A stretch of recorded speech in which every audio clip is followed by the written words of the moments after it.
평안하세요. 오늘도 주님께서 우리에게 허락하신 참 좋은 한날입니다.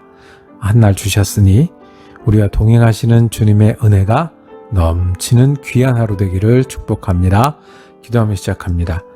아침에도 우리 주님이 되시고 저녁에도 우리 아버지 되시는 하나님, 주님을 부르며 살 수 있는 은혜를 허락하시니 감사합니다. 주님을 믿을 때마다 우리 가운데 주님의 은혜가 새롭게 되고 주님을 기억할 때마다 우리 가운데 주님 때문에 얻는 소망이 더욱 든든하게 되게 하심을 감사합니다. 주님, 오늘도 우리가 주님의 사람으로 살아가게 하여 주옵소서. 마음속에 믿음이 소중한 사람 되게 하여 주옵소서. 시간 속에서 사명을 감당하며 살게 하여 주옵소서. 지친 마음이 있습니다. 고단한 심령들이 있습니다. 쉽지 않은 시간들이 있습니다. 그런데 거기 계신 주님을 오늘도 부르고 오늘도 기도의 응답을 받으며 주님 의지하는 한날 되게 하여 주옵소서. 우리 주 예수 그리스도 이름으로 기도드립니다. 아멘. 오늘 우리가 함께 읽으실 성경은 사도행전 17장입니다. 10절에서 14절까지 말씀 받도록 읽습니다. 밤에 형제들이 곧 바울과 실라를 베레아로 보내니 그들이 이르러 유대인의 회당에 들어가니라. 베레아에 있는 사람들은 데살로니가에 있는 사람들보다 더 너그러워서 간절한 마음으로 말씀을 받고 이것이 그러한가 하여 날마다 성경을 상고하므로 그 중에 믿는 사람이 많고 또 헬라의 귀부인과 남자가 적지 아니하나 데살로니가에 있는 유대인들은 바울이 하나님의 말씀을 베레아에서도 전하는 줄 알고 거기도 가서 무리를 움직여 소동하게 하거늘 형제들이 곧 바울을 내보내어 바다까지 가게 하되 실라와 디모데는 아직 거기 머물더라. 아멘. 오늘 함께 읽으신 말씀을 중심으로 베레아 사람들처럼 이라고 제목 정하고 은혜 나누기를 원합니다. 저는 말씀을 전하는 사람입니다. 일주일에 몇 번씩 말씀을 준비해서 전합니다. 무슨 힘이 있어서 매일 다른 말씀을 전할 수 있겠습니까? 저도 참 신기합니다. 무슨 자신감이 있어서 말씀을 들어야 한다고 목소리를 높이겠습니까? 제 말씀이 아니라 하나님 말씀이어서 그렇습니다. 하나님 말씀이기에 제가 설득하고 제가 주장하고 제가 만들어가는 것이 아니라 하나님 말씀이 여기 있다고 전해주면 그것이 저의 하는 일이고 저의 사명입니다. 그리고 그 다음에는요. 말씀이니까 들려야 합니다. 말씀이니까 들을 수 있어야 합니다. 말씀이 우리 가운데 오시면 우리의 마음과 생각에 새로운 일들을 만들어내십니다. 그러니 저는 말씀을 전할 수도 있고 힘있게 전할 수도 있는 겁니다. 그 달이라고 가르치는 손가락 같은 거죠. 달이 저기 예쁘게 떴는데 손가락으로 저기가 달이라고 가르치는 겁니다. 달을 만들어내거나 달의 아름다움을 어떻게 할 수는 없습니다. 그렇지만 달이 저기 있다고 손가락으로 가리키는 것까지 그것이 말씀을 전하는 일이죠. 그러면 달이 얼마나 아름다운지, 달이 어떻게 변해가는지, 달이 밤을 어떻게 밝히는지는 달이 하는 겁니다. 하나님의 말씀이 그렇습니다. 사도 바울도 말씀을 전하는 사람이었습니다. 어떤 힘으로 그리고 어떤 새로운 말씀으로 그 말씀을 전했겠습니까? 사도 바울은 오뚜기처럼 넘어지면 일어나는 사람이었습니다. 쫓겨나면 돌아오거나 아니면 새로운 곳을 찾아서 말씀을 전했습니다.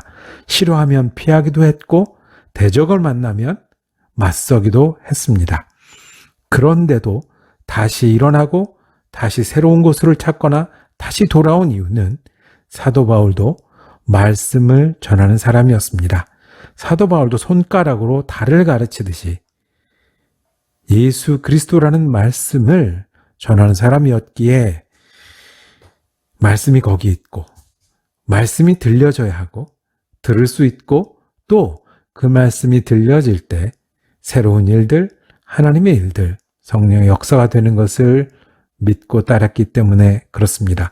사도 바울이 전한 말씀은 오늘 우리 17장 3절에 말씀한 것처럼 예수가 곧 그리스도라는 겁니다.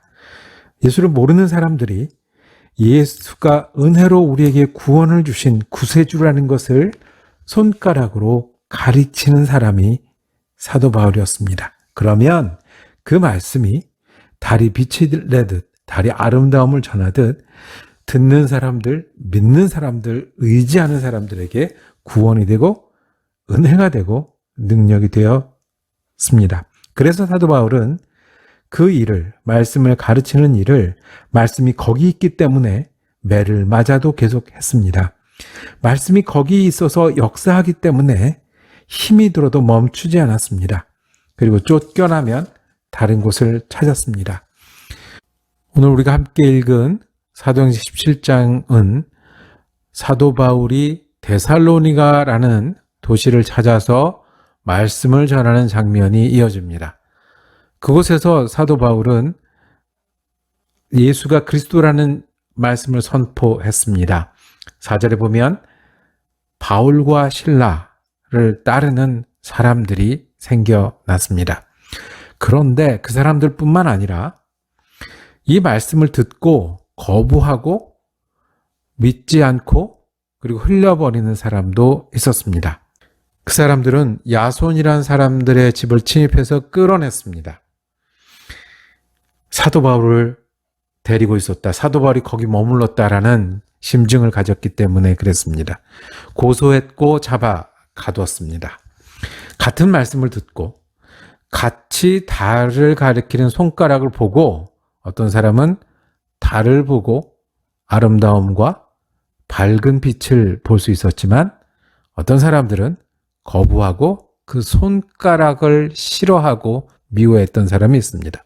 예수가 그리스도라는 그 선포를 듣고 어떤 사람은 그것을 따르는 사람들이 생겼고 반대로 고통을 주고 어려움을 겪게 되는 경우도 생겼습니다. 여러분들은 어느 쪽이십니까?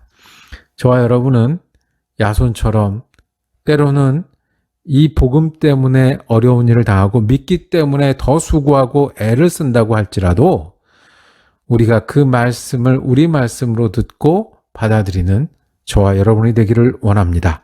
수고할 만한 가치가 있습니다. 고생해도 듣고 받을 만한 귀한 말씀입니다. 그 다음에 이곳에서 쫓겨난 도망한 그 사도 바울은 베레아라는 곳에 갔습니다.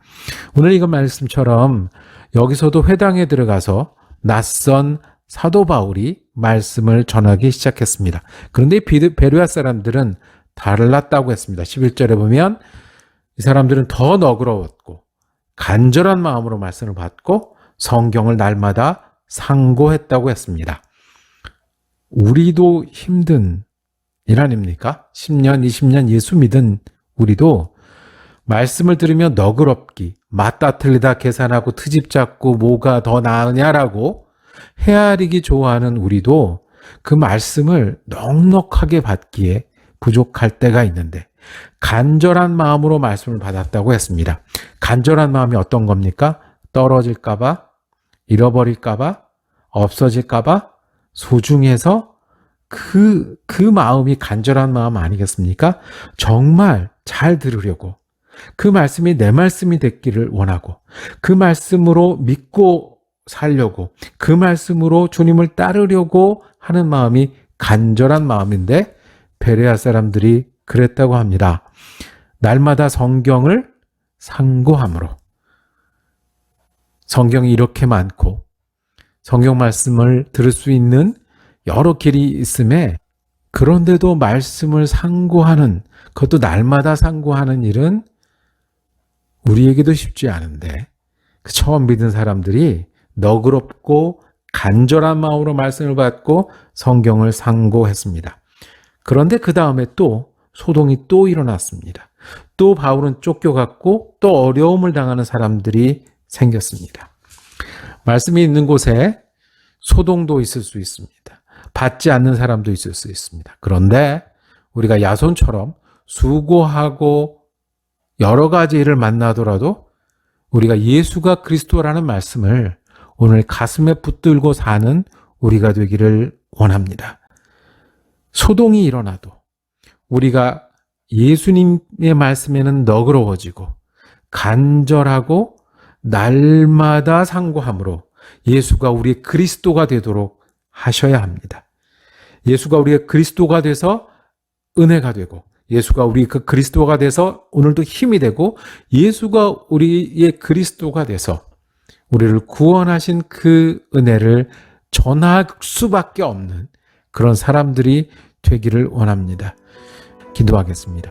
주님, 우리가 그 말씀을 우리 말씀으로 받기를 원합니다. 수고하고 애쓰더라도, 또 때로는 시간이 더디 가는 것 같을지라도 예수님이 내 주님이신 것을 붙들고 사는 믿음이 우리 믿음이 되게 하여 주시옵소서. 날마다 새로운 말씀으로 간절히 사모하고, 그리고 말씀을 넉넉히 들을 수 있는 영혼의 귀를 갖는 귀한 한 날 되게 하여 주옵소서. 우리 지금 예수 그리스도 이름으로 기도드립니다. 아멘. 말씀 묵상 함께 할 수 있어서 감사했습니다. 내일은 사도행전 18장 말씀 이어지겠습니다. 은혜로운 한 날 되시기를 축복합니다.